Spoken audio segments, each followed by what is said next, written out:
Hello and welcome to Champ Select, your go-to competitive Legends of Runeterra podcast. I'm Alex, as per usual. Joining me are my two co-hosts, Noble. Hello. And Hugh. Hello. And today we're going to be talking about a lot of really interesting questions, most of which our listeners posted in the Discord, well, all of which, and it just felt like there were like 3 or 4 that we really just wanted to spend a long time talking about. And so I think we're going to be getting into those. I think they're going to take up the most of the episode. Absolutely. But I think before we get into those, we're going to talk a little bit about the meta, a little catch up on what we've been playing, why I've been playing it. And in case all of you have been told, I know there's been rumors that our Discord has recently hit 100 members. So woohoo! Thank you, everybody. We're planning on doing a giveaway. So we're going to do the details for that giveaway will be described at the end of the video, so make sure you listen, stay tuned for that. We're going to go into the details at the end, but without further ado, let's get into what we've been playing, the meta. We talked a lot about the meta last week. Have your guys' feelings changed at all? Have you been playing a lot of the same stuff? Been seeing a lot of cool stuff around, but looking at the meta report from Cosmic Make Plays, by the way, great follow on Twitter. Yeah, on Huge Twitter. Pillar of the community. He puts out these meta reports very weekly, and they're just always excellent from Great. Riot Data. It's what we talked about on the podcast last time. It stayed basically the same. Lysandra Trundle is now not the most played deck.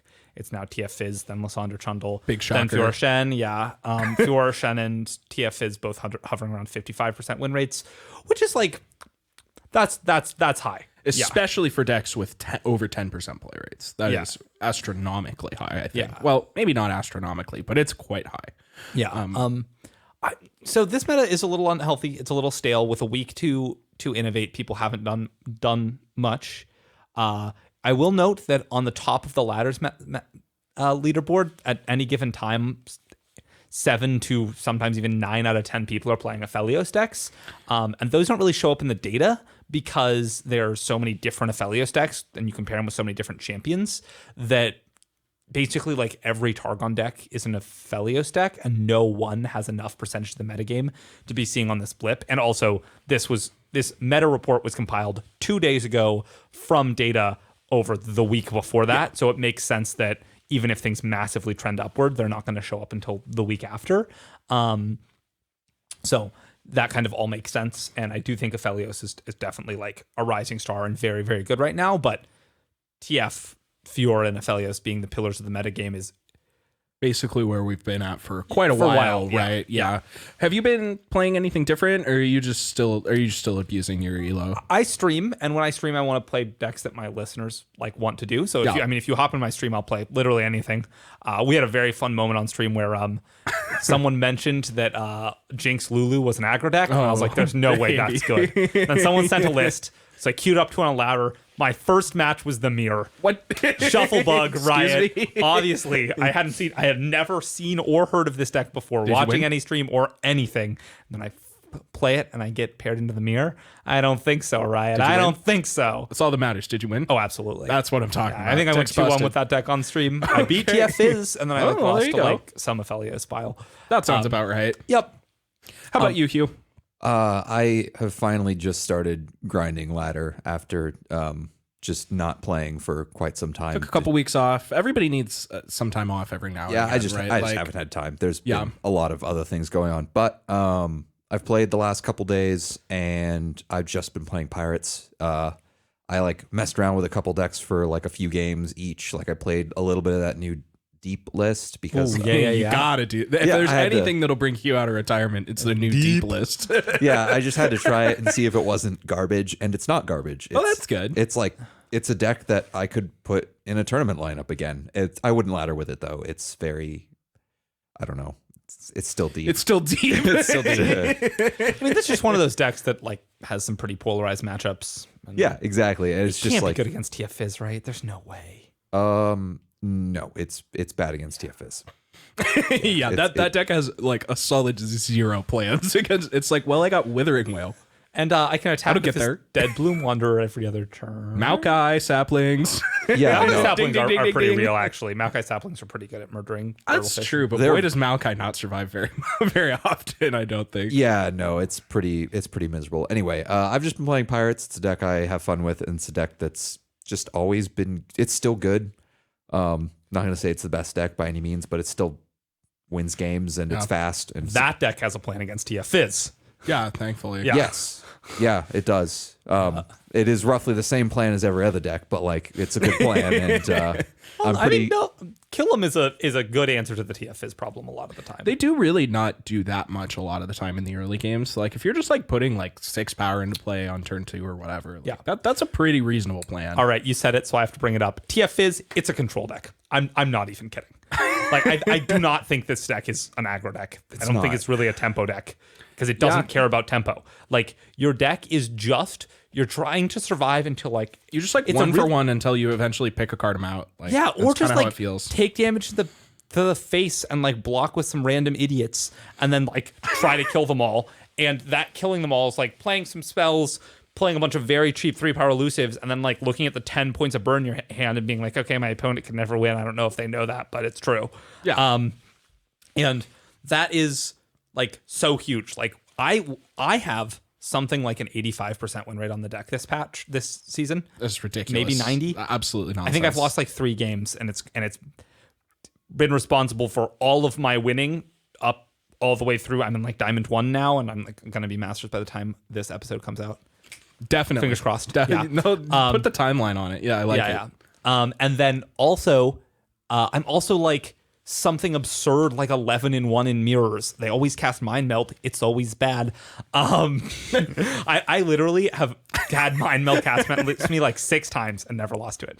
But I think I'm like people just- 3-0 against Mind Melt in the mirror as well. people just do like totally nonsense stuff. Like instead of like wasting 3 mana, just like pick a carding on turn 3 or like all kinds of nonsense stuff, and that like, we just like trade resources, and then eventually because they like cast some rummages discarding real cards, they end up down 2 cards and I'm up 2 cards, and then our boards trade off, and then I just like kill them with a couple of Burblefish. Like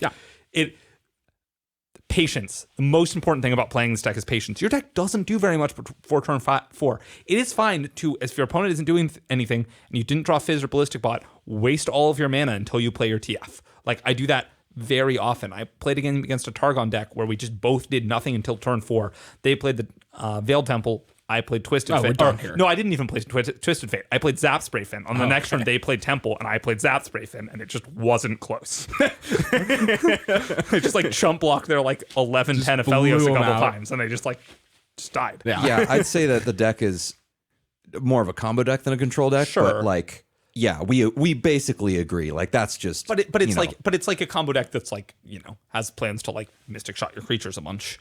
But yes, it like in the way that, I mean, it feels very similar to Feel the Rush. It's just Feel the Rush turn is turn like 5 instead of turn 9 or whatever. Where you like flip your TF, all right, the game's over now. Or you just play all your Burblefish and then the game's over and now. the game's over now. Yeah.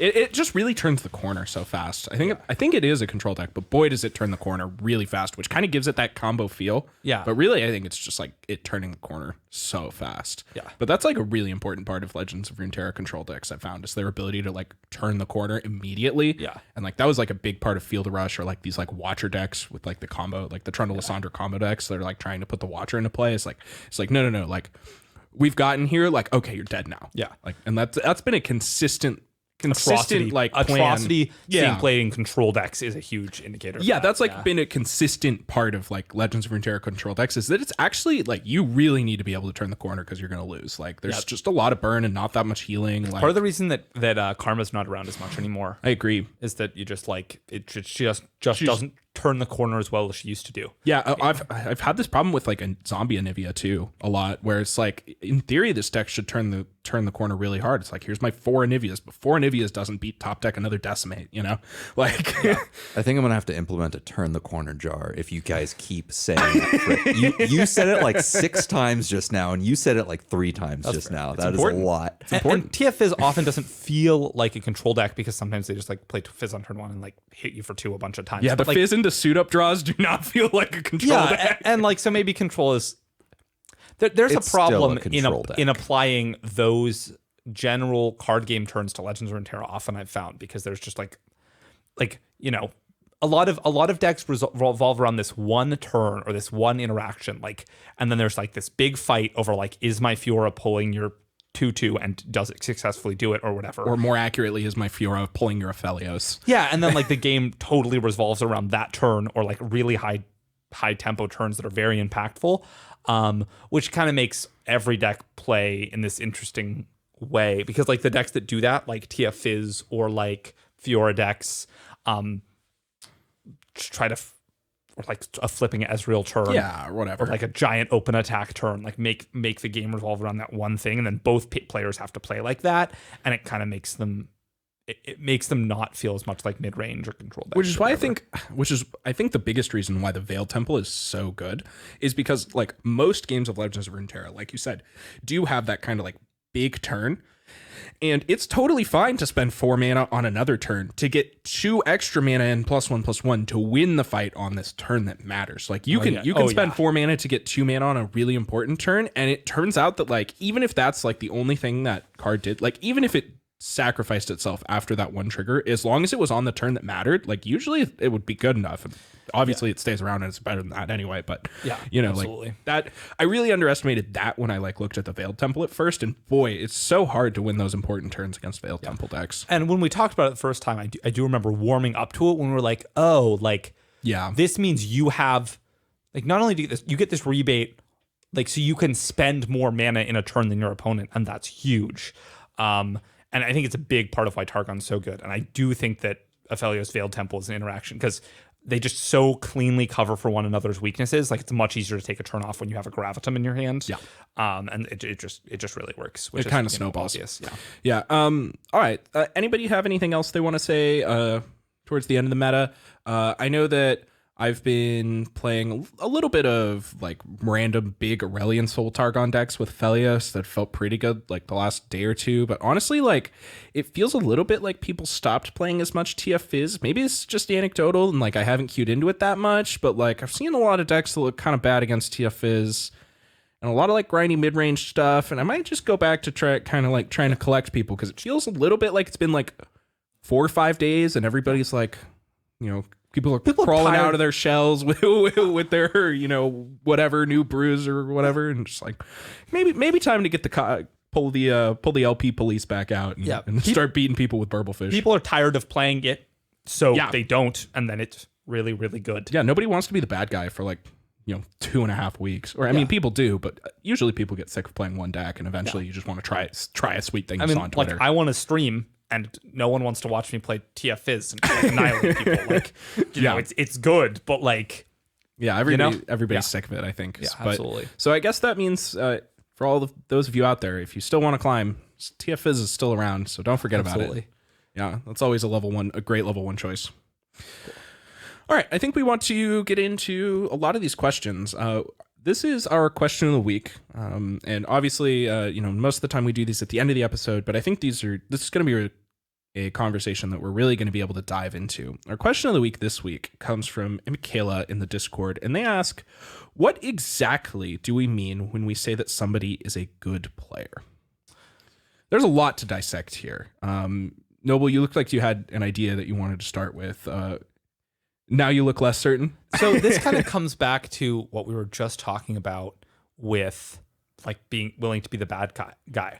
A huge thing in card games that was really highlighted from a really excellent Magic article that I read by PVDDR recently. I put it in our Discord, and there's really good discussion. And he was talking about some of the best Magic players in the world, and talking about what they specifically did better than other top Magic players. Mm-hmm. And one of the huge things that he talked about in there and pointed to a specific Magic player was the ability to divorce your emotions from the game.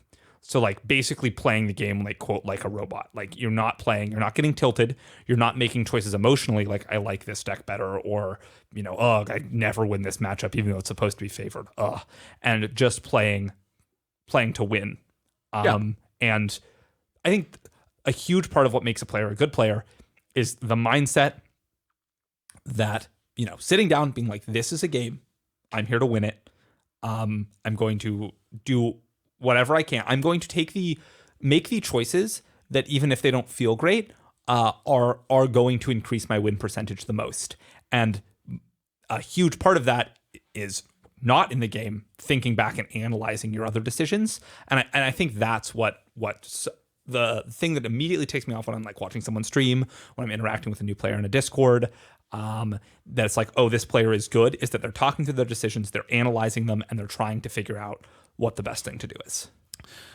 There's a lot to go over here, but I guess like out of blanket to bounce off of you, like whenever I see someone make a bad play, I almost never associate them with being a bad player immediately. It's almost easy. It's really easy to do that, right? To like, my opponent sucks. Yeah, to like to watch somebody do something bad one time and be like, wow, that was rough. But like, yeah, especially when you're like watching people stream or whatever, a big key that I've found is like a lot of the time when I watch someone make a bad play, you can usually tell whether they're a bad player or a good player pretty quickly after, when they analyze the fact that that play was bad, right? You know, let's say they do something that's almost definitely wrong. You know, there's a moment that I had happen just earlier today in one of my games when I was streaming, where my opponent cast the Veiled Temple on turn 4, and then I like attacked them for like 8 or something, and then still on their turn 4, they cast Guiding Touch on their Nexus. They had 3 spell mana, and then just cast Guiding Touch on my Nexus, right? And they'd played no other spells. They didn't get a Veiled Temple trigger or anything. Like, they weren't going to waste any mana. It's very obvious that like that play was just like pretty much objectively bad. There's no reason to play that Guiding Touch there. You should just wait to play it next turn. It's one of your best enablers for Veiled Temple, right? You're not getting any benefits. You have a Veiled Temple. You're not losing any mana. You get to see another card. Like, there's a million reasons, right? Like, if I watch somebody make that play, it's usually like, if they like try to defend these plays or that are bad or they aren't trying to learn from them, that's usually my key that they're actually just kind of not that good, or like they don't know, or they aren't trying to know, basically. But like usually the good players will make a bad play and then be like, that play might have been bad. You know, like maybe that was bad. And a lot of the time good players will make a good play and then be like, that play might have been bad, right? Yeah, like there's a big deal there where you're like, was that play bad? You know, like just having that thought cross your mind usually means you're probably a pretty good player. Like, I think that being a good player has so much more to do with how you're approaching your matches, rather than like, am I winning this game? Right. I don't know. Hugh, you look like you want to interject here. I was going to say that, like you just said, mindset. If you can approach every game completely separate from every other game you've played, like if every game you play is just the next game, like there's no difference for you between the next ladder game or the next, like if it's the grand finals of a tournament or a game on ladder and you're playing the same way, that usually means you're a very, very good player. Like being able to play the game well, regardless of what the stakes are, is a huge part of being a good player, and just completely, like Noble said, divorce your emotions from the game completely. Yeah. And that doesn't mean that I think that all good players are robots. I really don't. I think that there are some excellent players who really suffer from tilt. Oh yeah.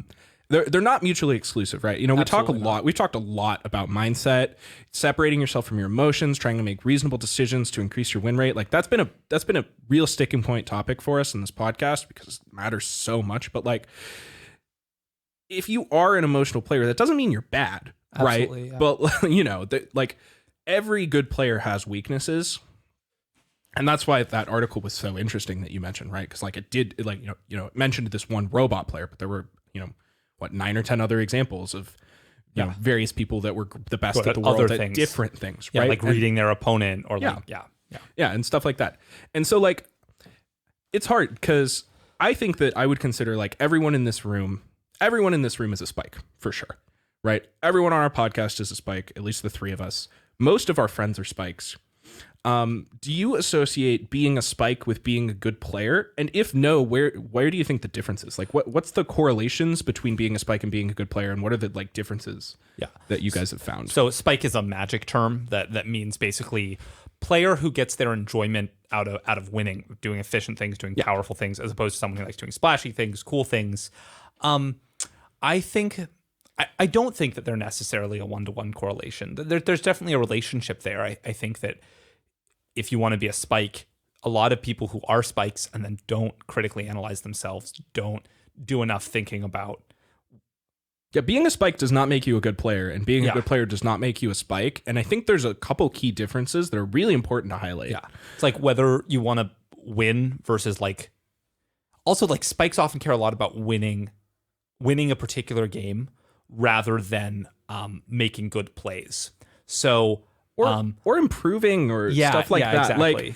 Like, I think the biggest part about like spike versus like really good players, or when you lose a game, like most of the time spikes that aren't good players, right, or newer players, or spikes that are having mental blocks or whatever, struggling to improve, they're mostly like, I lost, damn it, like, this sucks. This sucks. Bullshit. I hate played this good, game. whatever. And it doesn't even have to be all these complaining things, but like the good players that aren't even necessarily spikes, I like losing is such a good opportunity to try to learn something. It's very obvious in real life Magic tournaments when your opponent is talking with you about how the game played out versus when they're like, ugh.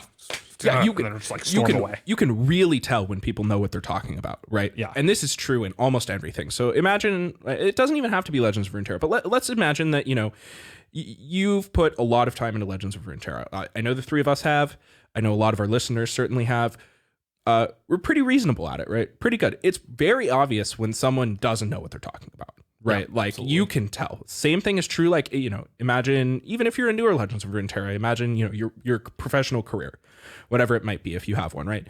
Imagine, someone trying to come up to you, this new person who's, worked for maybe 10 days in the field or whatever, and is like, trying to talk to you about your career, whatever it may be. Obviously, you're going to notice that they don't know what they're talking about, right? It's very obvious most of the time. I'm sure everyone has experienced this. Like, it's important to try not to be the person who's like, I think I know what's going on here. If you don't, like, just ask the questions, and I think that makes good players, especially early. Yeah, I was going to say that as far as what makes the difference between a spike and competitive player is just the willingness to admit fault.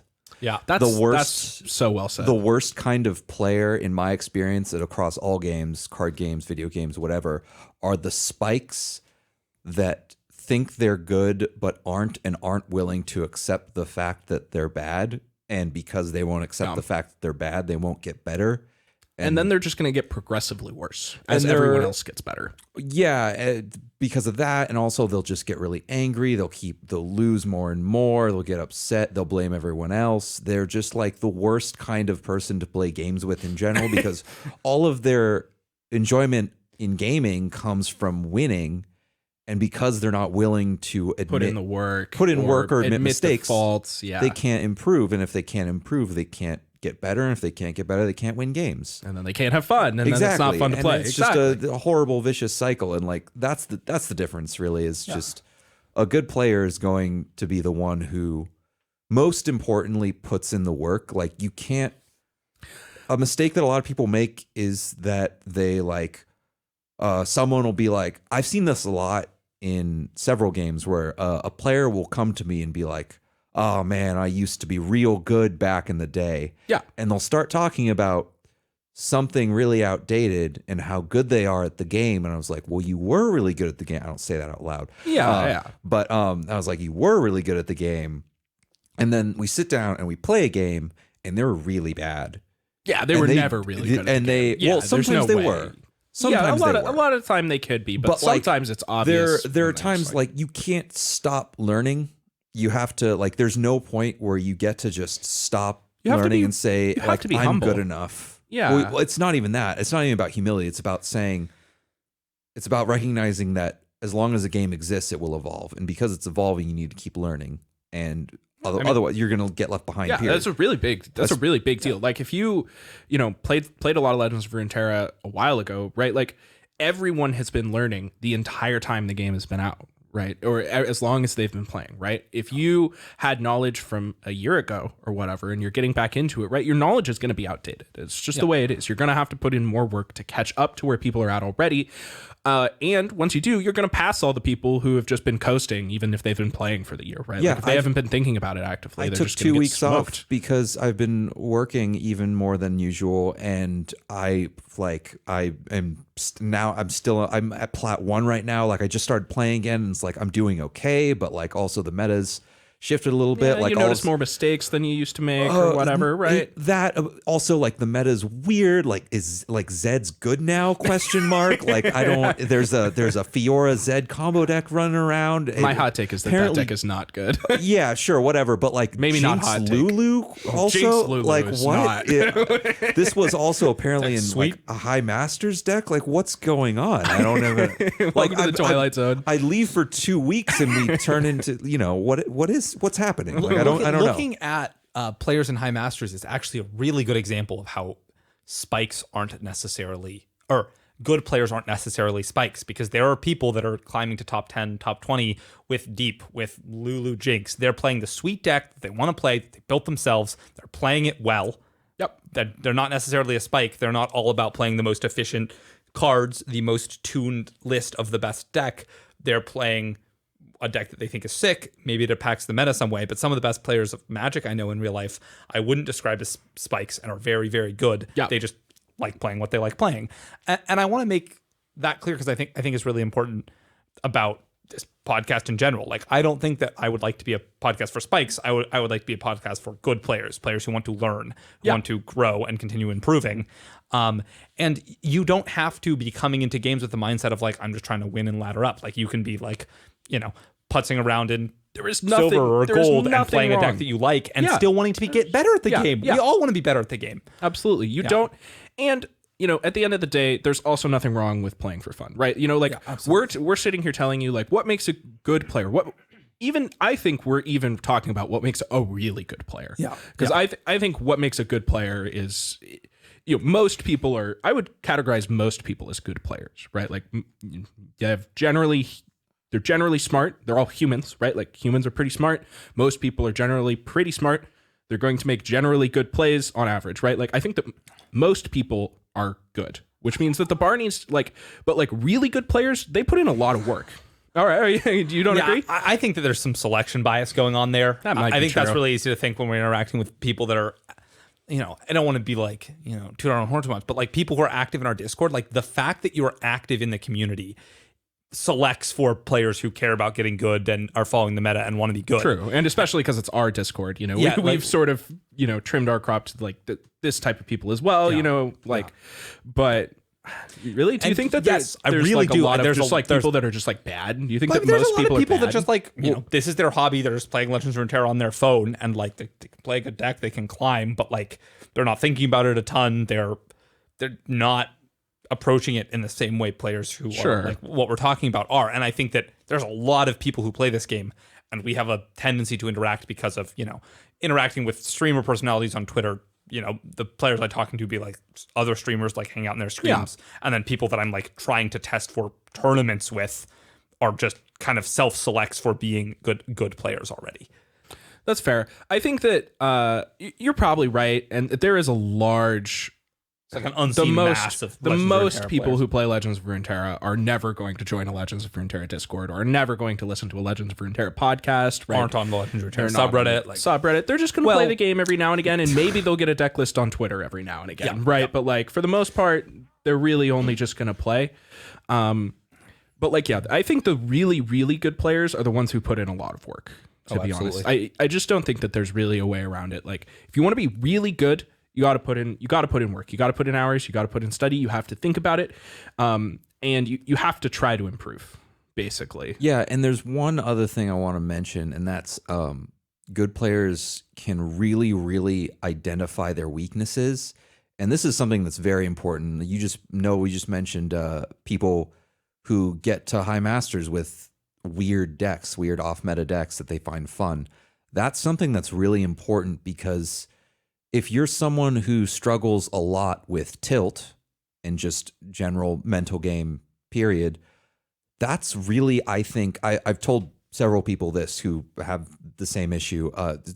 You should really try and stop playing the quote unquote by the numbers best deck and try and play something that you just find fun always. Even if you're losing every game, if it's fun, you're not going to, like, if you're having fun, you won't tilt. Yeah. You won't. Absolutely. Very true. Yeah. And if you don't tilt, you play better. And that's part of how these people, you might be thinking to yourself, well, how the hell did this person get to top 10 masters on a server with I often think Jinx that. Lulu? Like, exactly. I often wonder that. Like, I'm how did this guy on take earth? the worst champion in the game, arguably, and take it to top 10 in a server? Like, how did he do that? And the answer is probably because He liked it. It was he loved good. it, and he was having a great time, and he's a good player on top of that. And if you're having fun, you're a good player, you're gonna make less mistakes. And when you make more right decisions than your opponent on average, you're gonna win more games than your opponents on average. That's why, like, for example, looking at gauntlet lineups or like tournament lineups, there can be a lineup that is right for you and not right for me. Like, it is not about what lineup is best. It is often about what decks you're the most comfortable with, which decks you like, you knowing your plan. Like, I made this mistake in the last seasonal tournament. I took a lineup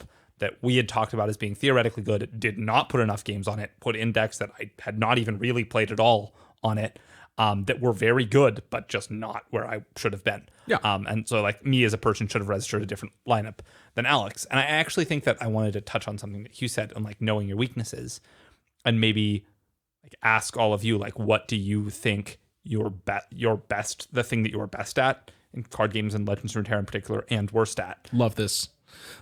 All right. So this is a loaded question that just got sprung. So I'm going to need a little bit of time to think about it. Okay. So I think that the thing that I am generally the best at in card games is understanding my opponent's plan. That has a lot to do with the fact, like, I've said a lot of times that I feel most comfortable playing games where I know my entire deck list and I can tell you my opponent's entire deck list, right? Like, you know, we're both playing meta decks. We both know what's going on. I know your plan. You know my plan. Those are the games where I feel the most comfortable. I think I'm generally best at analyzing what my opponent has done, why they've done it, what cards I think they're likely and unlikely to have based on, like, the plays they're making. And then, like, I really like setting these little traps for people, like whenever I know that they're going to have to do something, or I really love, like, passing, because I'm like, when I know my opponent has to do something, right? You know, like, and I think that that's, like, the thing that I'm best at. And those are, like, the manifestations of that is, like, I think I'm good at passing. And that's a lot because I think I'm good at knowing what my opponents have and want to do. I think I'm good at setting little traps for people. And I think that that's because, you know, my opponents, because I'm good at knowing what my opponents want to do and all that. The thing I'm the worst at is so hard because I think I'm bad at, I think I'm bad at a lot of things, which I don't know, may or may not be entirely true, but I feel like there's a lot of areas for which I want to improve consistently. I think I'm bad at tweaking my decks when I need to. So I think I'm generally bad at compiling the best 40 cards. I think I usually end up like 35 out of 40 or whatever of the best cards. And then I'll usually play these 5 bad cards for like 10 games too long or whatever most of the time. I've been playing the same TF Fizz list for a long time. The list is good and I'm winning with it, but it's a while. I also think I'm generally pretty bad at, like, I guess this is hard to phrase because it in my head it sounds very similar to what I just said I was good at, but I guess I think I'm bad. I think maybe I take it too far sometimes. Like, maybe I get too into setting traps. Sometimes I outplay myself. Yeah, sometimes I'm too passive. Sometimes I outplay myself. Like, I'm a big fan of just passing, like, whatever. Like, just pass, whatever. You know, like, we'll do this later. And then sometimes I end up on turn 8 and I'm like, man, I really could use an extra 4 mana here. And there's this 4 mana card I didn't play on turn 4 or whatever. Like, maybe I really should have just cast that. Yeah, absolutely. So I think maybe I have a tendency to be too reactive, too passive, or, like, fall a little bit too much into my mind state of that. But, I don't know. I've been streaming more, so hopefully everybody comes and tells me what I'm bad at. You should go first. It's a hard, it's a really, question. really hard question. Yeah. I actually, really quick, I was going to say that if I had to pick something you're best at, it is exactly what you said, which is you're best at playing like a robot. That sounds kind of bad, but, like, you're really good at math, and I do math shit out a lot. Yeah, and you're really good at going, all right, if I do this next 3 things, my percentage chance to win goes up by this amount, and that's better than this amount, and therefore I should do this. Like, you're very this methodical. Line is more likely. Yeah. Most of my plan. Yeah, I agree now that you say it. Like, when I think, like, most of my plans are like, I'm going to do this, they're going to do that, then I'm going to do this, right? Like, it's most of my plans are things like that, not like, yeah, 3-2's better here. You know, And you're also just very good at knowing like the exact cards in a person's hand. Is another thing you're very good at. Yeah, because I think both poker and Hearthstone, which Alex is very good at both of those things, that are both very resolved around knowing what your opponent has and picking up on what their play means. I actually do think that is something that I don't think about enough. I think that would probably be what I'm worst at is understanding based on the way what my opponent has played a game, like what they have, and it leads to me getting blown out, or being like, do they have single combat here? And it leads me to like not going for it when I should have, because not thinking through, 2 turns ago they would have cast it. Yeah. And like last turn they ripped a 2-drop that they would have played earlier, so that means they didn't draw it last turn. So the only turn they could have drawn it this turn, so I should do this. When that's obvious, I'm getting better at picking up on it, but it's very hard. I guess I'll say this with a grain of salt, but I think we're generally all good players. So like our strengths stand out, and I think our flaws are generally less noticeable because I think everyone is a good player, right? It's like that generally means that you're going to play better more than you're going to play worse, like by quite a large margin. But like, I find that I think that's super interesting because like obviously, we've known each other for a long time. We've played card games together for such a long time, and like the entire time we've known each other. I was gonna say like I kind of think that we're like better and worse at like the exact opposite thing almost. What do you think I'm better at? Because I'm having trouble coming up with something. See, I think that you're really good at the like feel of the card game. Like I think that your strength relies largely on knowing exactly when you're supposed to play your things. Like almost every conversation I feel like we have when we're playing the same game of Legends of Runeterra is like, all right, we cast our thing. I'm like, why would we cast this here? Why don't we just not do it? Like, what if we just pass? Yeah, it's very like methodical. Like, what if we're setting up a trap? And then you're like, if we just jam, he's gonna die. I'm like, and then right. You're probably fair enough. Like I don't know. You just have a really it's so hard to articulate all these things. I think the way I would put it is that Noble's very, very good at knowing exactly what he needs to do to win, not what he needs to react to from his opponent to beat them. Oh, that is so well said, and I think I'm generally the opposite. Yeah. Is that I'm generally thinking a lot about my opponent's plan and a little less about my own. Yeah, you're better at having it, and I'm better at making them have it. Is like very fundamentally clean. Yeah, that's a good way to put that too. Yeah, that's part of why I like playing. Interestingly, in Magic, I like playing reactive decks a lot, but I actually think that like both of these things kind of work both ways, because playing a reactive deck, you're thinking about, do I need to Mystic Shot this? Like, I have this Mystic Shot, what do I need to spend it on? Yeah. But yeah, it is. I have a little more success with I think proactive decks. All right, you got any answers for us here yet, Hugh? Oh man, I don't know. We can talk about what I'm good at for a little longer if you want. Like, I'm not in any rush to move on. I don't think we actually can talk about what you're good at for that much longer.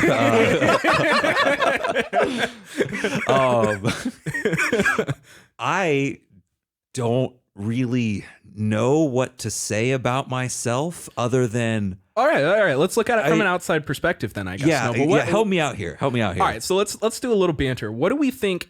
We've played a lot of card games with Hugh. I'm deep in the tank. All right. I'll be honest, a lot of the things that come to mind revolve around Evian. There's like, you're very good at particular parts of that card game, and I'm like trying to figure out how to apply like what about your mindset dissect them makes them good. All right, I've got a couple things that jump to mind. So like, first things first, I think that Hugh is really, really good at making the most efficient play every turn, which I think is a little different than your skill and my skill. Because like, I maybe it's like right in the middle, honestly, which is weird, and I wouldn't think that normal. But like, I think that Hugh generally has the most efficient turns out of any of us. Like he's almost always got like, like this is the most mana efficient turn. Like, and I feel like Hugh is like really leaned into like, if I just had to take the most efficient turn, like every turn, I'm probably just gonna win. Yeah, I've played against Hugh a lot when testing for the Evian, the card game that we all developed together. I played against you while you were playing the best deck often. And I think something that you were very, very good at is playing good decks. And like, that sounds weird, but of like that does really like knowing the power level of your deck, playing the game such that you're not going to lose it before you're going to win it because your deck is very good, if that makes sense. And really, really like very methodically and doing very tight play with a very good deck in order to like win consistently win. I think that Hugh will disagree with this point on me, or would disagree with this point if he heard it from people other than us. But I think that Hugh is the least likely of the three of us to just punt away a game. Wow. Interesting. Yeah, I could totally see that. I think it's true. I think you're the most consistently on, like, I am doing what my deck does and I'm going to do it well. And like me and Noble really get in our own mind, and less likely to find the 5-head line and way more likely to not just like punt for no reason. You're way less likely. Way less likely. Way less likely to find the ridiculous Giga Brain line, but far more likely not to find the Giga Ridiculous Brain line that loses you the game. You're right. When you say that, no, that's not what I'm saying. You're right. You see what I mean? You're right when you say that. That is not at all what I would have thought you would have said. I would have, because I think that's my biggest problem. See, but I think the other thing I think is that sometimes you just like click it off a little bit, and then you just go into donkey mode sometimes. There we go. There we go. It's pretty rare. But like, I think you think about it more. It's but like, not usually when you're playing good, like when I think the three of us get into a room and we're like, we're seriously testing for this event, we're gonna play really serious games, like we're gonna try our hardest. You are by far the least likely to punt a game in that scenario. But I do think that like you're probably the most likely to punt a game when we're just like playing friendly games or whatever, because for whatever reason it just like slips. So something that I'm going to out myself a little bit here. Something that I do very frequently is something that I like. It may look like I'm thinking.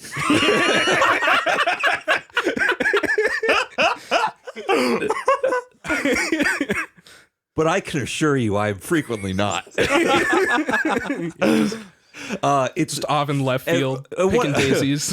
What I mean by that is that so much of what I do that, like, okay, so you guys have both watched me play a lot. Nico's watched me play a lot. Tons of people watch me play games a lot. Yeah, of course. And we've all talked through it all the time.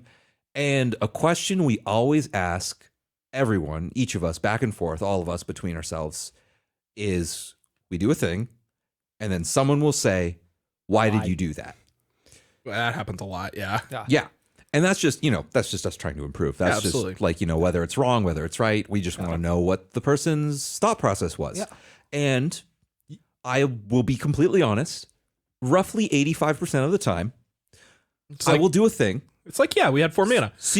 No, it's not even that. Someone will say, why did you do that?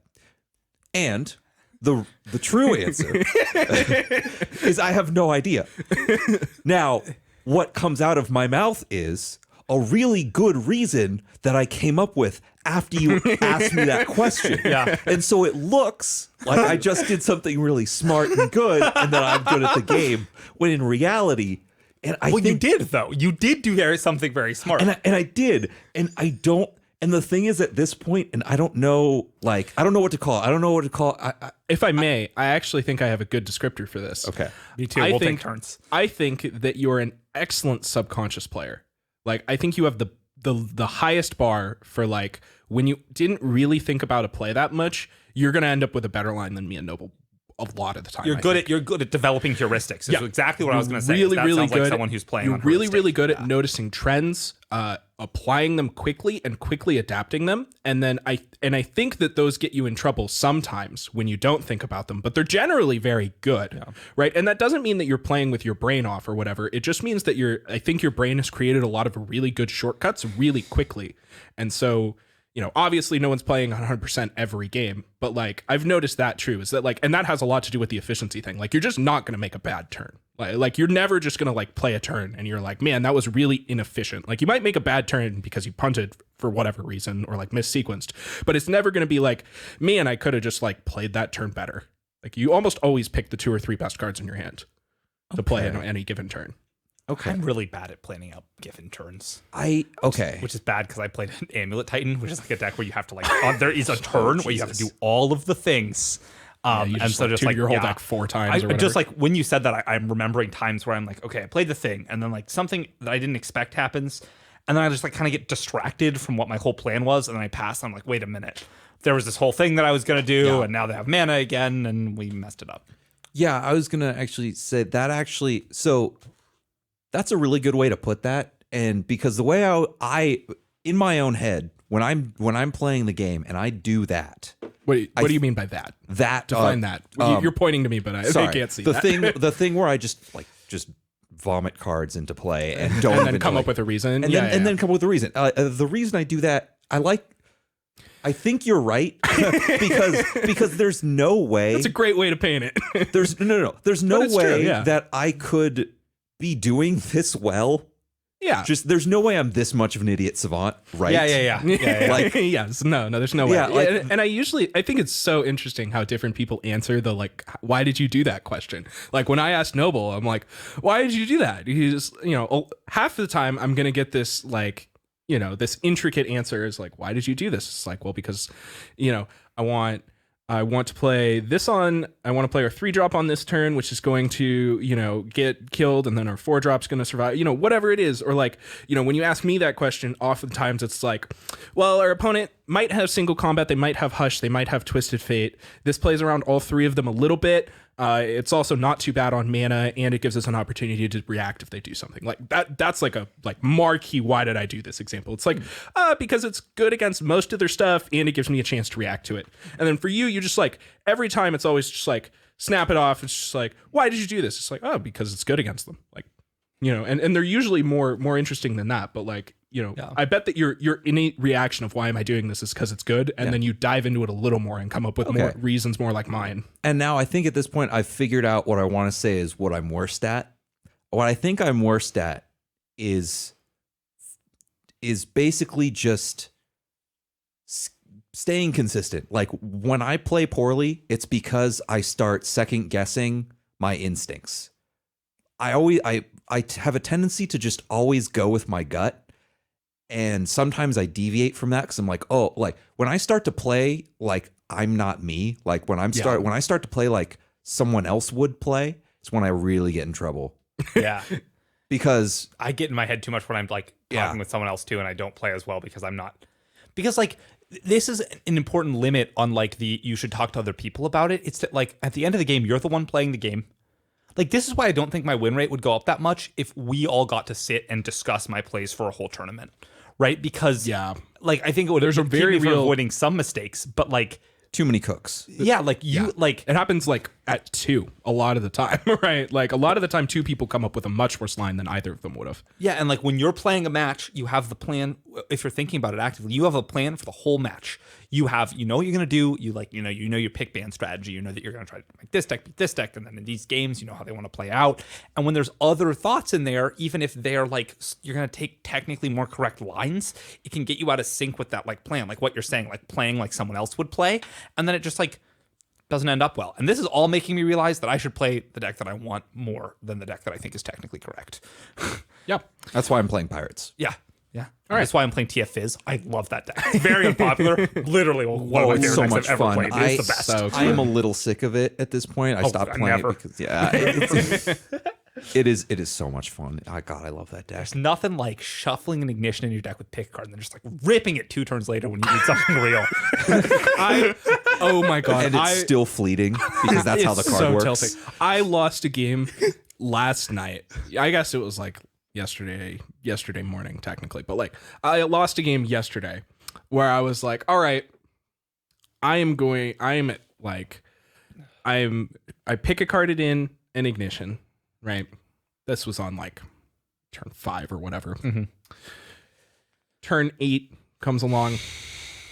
I pick a card in like another ignition, right? I'm like, all right, we got a lot going on here. Drawing a bunch of cards, long game. I'm playing against Targon, whatever. Turn like 10 or whatever comes around. I'm like, my deck is like 7 cards. Oh no! I draw this pick a card, and I'm thinking about Vegas and the Mirage, right? I'm like, yeah, like I've got 2 TFs in my deck. I've got a Fizz.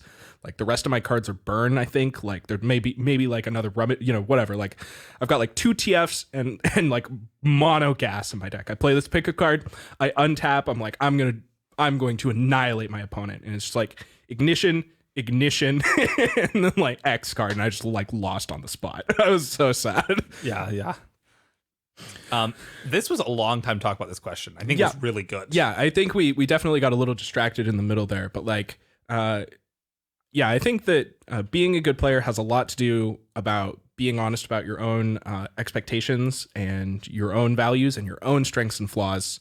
And I think that pretty much anyone who is willing to put in the work is a good player. Yeah. I think that really is a generic bar for me, at least. Yeah, and as you clearly just witnessed, it's really hard to figure out what you are best at and what you're worst at. And I think if every single person listening to this found a way to answer that question, they would instantly get a little bit better. Absolutely. Like just talking about that and talking about what y'all are good at was like made me be like, oh, this is something that it was also like a really fun conversation. I recommend having that one with your play groups too. Yeah. All right. The next question that we want to talk a little bit about comes from Time in the Discord. They ask, why are we seeing so much Aphelios at the top, but outside of Masters, he's fairly rare to see? And this, I've noticed that this like meta striation or whatever, like a separation of metas between tiers, I think has become really noticeable in the last couple of weeks, maybe even a little longer, but I think about a couple weeks. And I've also I've noticed it at different times throughout the LOR career, but like this didn't happen as much with like Feel the Rush and Masters Ladder in particular is a whole different breed. Because if you're high on Masters Ladder, very consistent player, you're playing a lot, you're often reacting to a very specific meta. Like I was watching Nico, Closing Times, stream on Twitch the other day, and he was like, oh yeah, this is this guy, he's been playing this deck, I've played against him twice today. Like that kind of stuff happens when you're in the top 10 Masters because the field of people is really small. It's just so small. Yeah. And also, they're the people in Masters that are playing the most because they're the highest. Like they're going to be the ones playing. You're just going to very few people just like get to second and just like never play again. Like no, that just rarely happens. It's really interesting. Why do you guys think this? So I guess it's reasonable to expect a different meta at high Masters, and that's been true in other digital card games I've played, where at the very, very top you have a really inbred meta. This is like the top 50 players, right? Like where you can only really queue into so many other people, so the meta gets really tiny and the sample sizes are so small that you really actually can kind of start to target them. But even climbing through Platinum, Diamond, and like early Masters or whatever, I've noticed what I think are like pretty big differences in like the meta in Platinum versus the meta in like Diamond. Yeah. Right. Have you guys noticed this at all? Like you've climbed through, you're almost Masters right now. Yeah. You said you've noticed it. What are the big standouts for you? In Diamond, like I've played against a lot more jank. It's kind of weird. There's a lot of people. There's a lot of Diamond 4 jank. Yeah, definitely. Yeah, since you can't drop a division, Diamond 4 is just tons of jank people. City, People are just like, I want to take a break. Let's play some garbage decks because I can't. Also, lose that and like I'm one of these people, but people who are in Diamond at this level in the season, they need to be good enough to get to Diamond and not being playing enough to get to Masters. And I think that there are very few players that are good enough to get to Diamond and aren't good enough to get to Masters. Like I'd be very surprised. And that just means that the difference between Diamond players and Master players is often how much they're playing. And that just means that, you're going to be playing against good players. And then there's also people who are just like not committed to playing like 10 games a day or whatever. And so they're playing the deck that they want to play when they're playing it. They're good. And that happens a lot. I've noticed, I don't know. So I guess I'll use a somewhat specific my example here. I noticed, for instance, when TF Fizz was like annihilating people on the ladder, right? Still is. But like, when I was climbing through Platinum, I just didn't see it like at all. Like, and then pretty much as soon as or at least low Platinum, by the time I got to high Platinum, I saw it like every other game. And it was like very noticeable to me, but the difference between the like Platinum 3 meta and the like Platinum 1 meta, I very much noticed it. And then like now that I'm in Diamond again, it still feels like I'm playing in the like Platinum 1 meta. But when, you know, I look over, I watch people stream or whatever in High Masters, you know, like we said, there's a lot of Aphelios Zoe specifically at High Masters. And that's really interesting because it just isn't showing up. Like when you look at the leaderboard, I looked at the leaderboard like, you know, 2 days ago or whatever, where I found the rank 1 player. That's where I got that ASOL list from. But like there were like 7 other Aphelios Zoe decks, right? Like in the top 10. And I've run into that a couple times today since then, but like it doesn't really seem like people are playing it that much. And I think it's because like it's just not that good at lower ranks because there just isn't as much TF Fizz. Like, I don't know. I guess maybe because it is so early into the season that like the people who are in like High Masters or whatever are really the people who are grinding and are really the people who are trying to win a lot. So it makes a lot of sense that they would all be playing TF Fizz. Aphelios is really hard too. I don't know. I've heard a lot of gripes about like from top players talking about like, you know, once you get to like really High Masters, like the people just like are really hard to beat when they're playing Targon. There's just so many tools. Yeah, I was gonna say that I think the reason that Aphelios is so prevalent at high masters is because when the better you are, the better he is. He is an incredibly powerful, efficient, versatile engine. I would just describe Targon as that in general right now, but Aphelios is a big part of that. But like Aphelios is The just core. He is the centerpiece of that entire region. Like he's just everything about Targon is versatility, it's adaptability, it's skill testing, and he is all of those things. You know, real quick, that ASOL deck is currently still number 1. And then looking through everyone else, it's like 50-50 split, like 2 of each currently, like 2 of each of TF Fizz, TF Aphelios, and TF and Zoe Aphelios. It's just like very clear.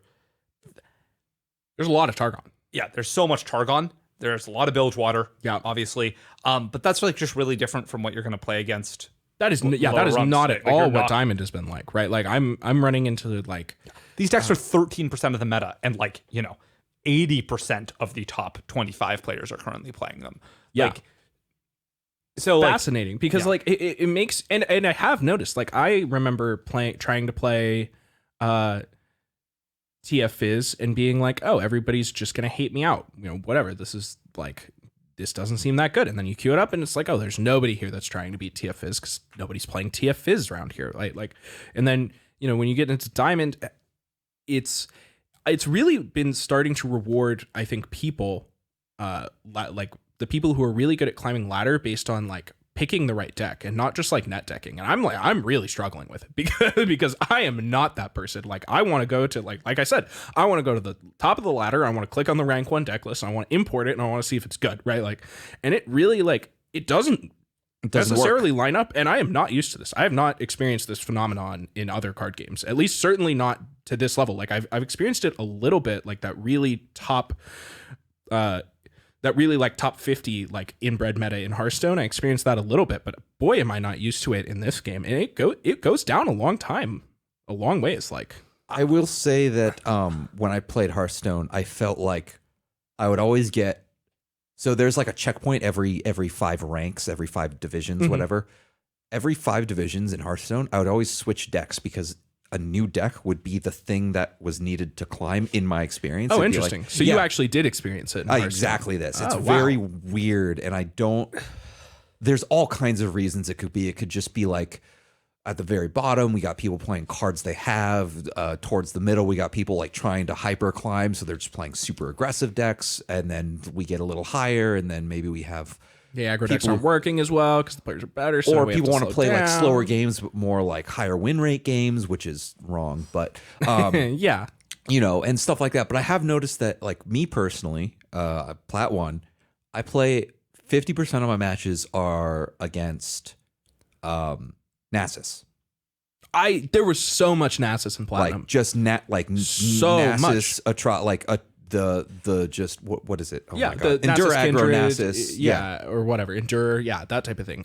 There was so much of that in Platinum 1. I ran I'm into so it like sick of Shurima. 5 times in a row. Yeah, I when was in hate Platinum. playing against Shurima as a region. Yeah, I'm in Dude, Diamond 1 and people- I haven't seen Shurima in forever. Yeah, exactly. It's literally as soon as I hit Diamond, I haven't seen a Nasus or Kindred since. Oh, It's crazy. So jealous. And it's not like I've played that many games in Diamond. I mean, so maybe the it's sample 'cause those size decks should are be bad. taken with a So grain they're of in salt. Platinum. But I noticed that too. Like I played against like 5 Nasus decks in a row, and they were varying degrees of Nasus. I played against like Nasus Endure, and then I played against like Nasus Kindred, and then I played against more Nasus Endure, and then I played against more Nasus Kindred, and then I played a game against Mono Nasus.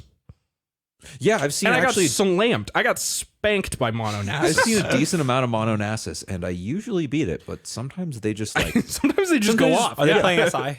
yeah. Yeah. That's yeah. Yeah. They just vomit like 15 power on the board on like turn 3 because you can just do that with SI, and it's like What's going on here? Yeah, I got absolutely annihilated. And then I haven't seen a single Nasus stat since I got to Diamond. And like I used to see like almost no TF Fizz, and like, well, now I'm in Diamond. Now I see a lot of TF Fizz, right? Like it really felt like kind of like a click, which it's just weird to me because, like I said, I hadn't experienced it before. Yeah. So I guess maybe I'm overstating it, and maybe it's a phenomenon that people are actually used to, and I'm just like realizing it for the first time. But it feels like it's far more noticeable now than it has been in the past. So, anyway, that's very interesting. Our next listener question comes from Dr. Beeves. They ask, why does the meta change so much in this game compared to other card games? Example, last week, you literally said you would love to see Zed come back, but he's bad, and now he's in a very popular deck, a tier 1 deck, even though no cards were added or changed. So this is kind of on the same vein, but... And I did want to talk about this deck. Looking through the top 30 masters just now, there were like 2 people on this deck. There was like someone on... Zed Fiora, by the way, for any of you who haven't seen it. Yeah, there was someone on Jarvan Noxus, and there was someone on Scouts, and then everyone else What was is on... the Jarvan Noxus deck? Hold on. Oh, I should have hit inspect. We I'll go back. really I'll go need back. to look at that one after this podcast.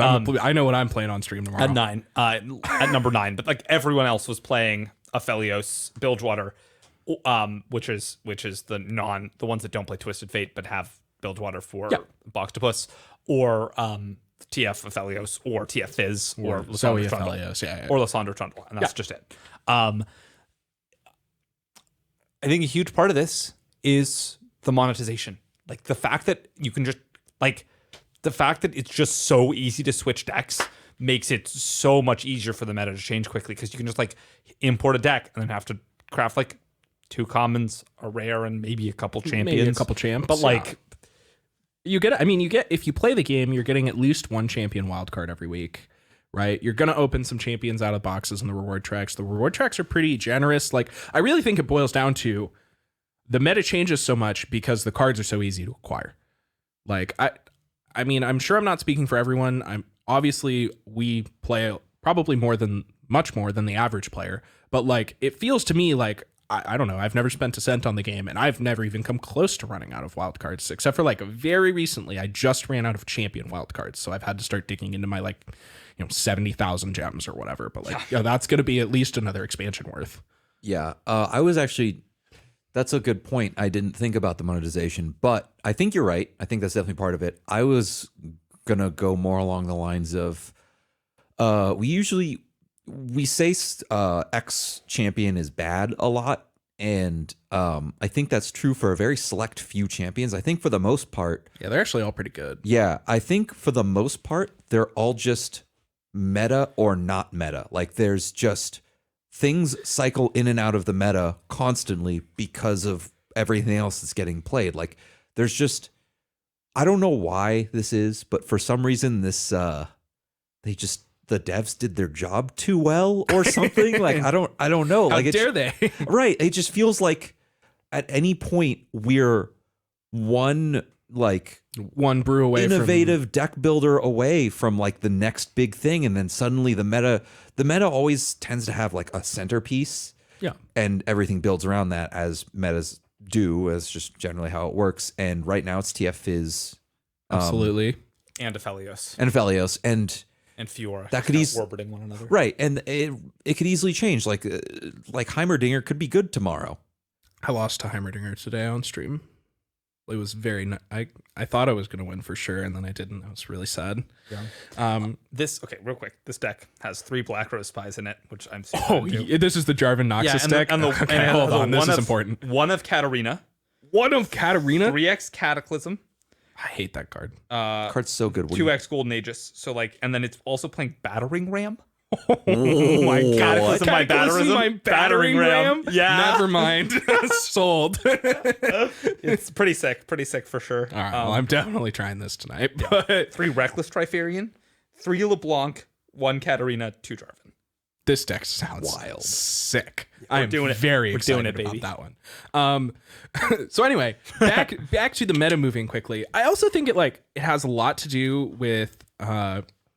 So I think, card availability, big one. The fact that most of the cards are pretty good, that's a big one, right? Like, it's totally reasonable to just put Zed in your deck, right? Like last Zed week, will kill we you. said he was bad.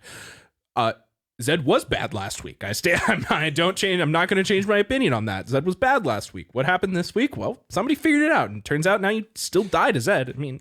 And which is why I want to make the distinction between bad versus good versus meta and off meta. Yeah, maybe the vernacular is just like poor or outdated or something. And that we'll probably continue just saying bad versus good because we're just used to it. And that's, I think Anivia's bad right now. Like, there's just always that qualification. It's like no cards could change, and suddenly Anivia could be a good choice.